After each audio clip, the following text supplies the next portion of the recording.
L'imaginaire de la Ligue Maginot, c'est quoi? C'est un ensemble de documents que je collectionne depuis des années.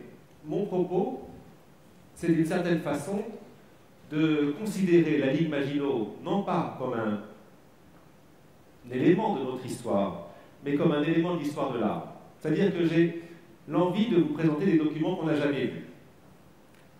À l'Assemblée nationale, la stature et le nom de Maginot vont faire que ce système de fortification, qui va reprendre ce qui existait déjà, va remporter un franc succès.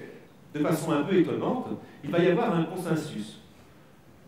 Toute la France, tous les Français, vont être convaincus que la Ligue Maginot, dont on ne sait pas très bien ce que c'est, mais que la Ligue Maginot va pouvoir répondre aux problèmes nombreux de l'époque. Un voisin un peu turbulent, un peu belliqueux, une crise économique, la Ligue Maginot répond à tous les problèmes.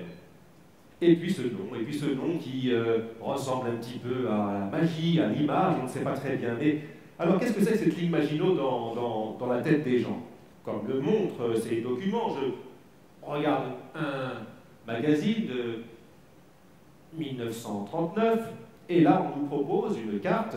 Dans l'imaginaire des gens, il va y avoir un problème, c'est qu'on a envie de savoir comment est cette Ligue Maginot, on a envie de la représenter, malheureusement c'est pas si simple, parce qu'il y a la censure, parce que c'est un secret d'État, c'est un secret défense, et quand il y a un secret défense, on n'a pas le droit de montrer où est la Ligue Maginot, sinon ça serait renseigner de l'intelligence avec l'ennemi. Alors voilà, comment dans un magazine, problème de logique, on nous propose une carte de la Ligue Maginot et en même temps on nous explique qu'on a dû la supprimer de la carte dans laquelle on voulait la représenter.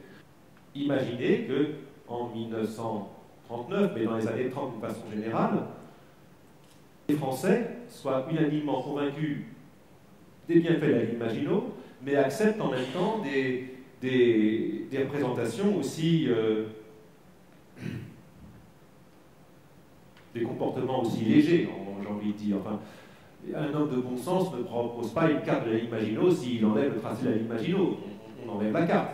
J'espère que vous êtes d'accord avec moi. En tout cas, ça me semble assez clair. Les gens verront dans la Ligue Maginot, parce qu'ils ont envie d'y voir. Si on donnait une représentation précise, un tracé précis et des explications nettes, eh bien, on pourrait les critiquer. Alors que là, dans cette espèce de no man's land de l'imagination, eh bien, on va pouvoir tout simplement voir ce qu'on a envie d'y voir. Peu après le début de la vraie guerre ou de la fin de la drôle de guerre, comme vous voulez, c'est-à-dire que je me suis trouvé envoyé sur la ligne Maginot, à la frontière belgo-luxembourgeoise, à un endroit où d'ailleurs il n'y avait aucune troupe anglaise à ce moment-là, mais où on pensait qu'il pourrait y en avoir. Et j'étais là pour les accueillir, mais je n'avais strictement rien à faire. Un jour où j'étais étendu dans l'herbe et où je regardais des fleurs, et notamment une boule de pissenlit, je suis devenu ce que je ne savais pas encore s'appelait structuraliste, en pensant aux lois d'organisation qui devaient nécessairement présider à un agencement aussi complexe, harmonieux et subtil que celui que je contemplais et dont je n'arrivais pas à m'imaginer qu'il pût résulter d'une suite de hasards accumulés.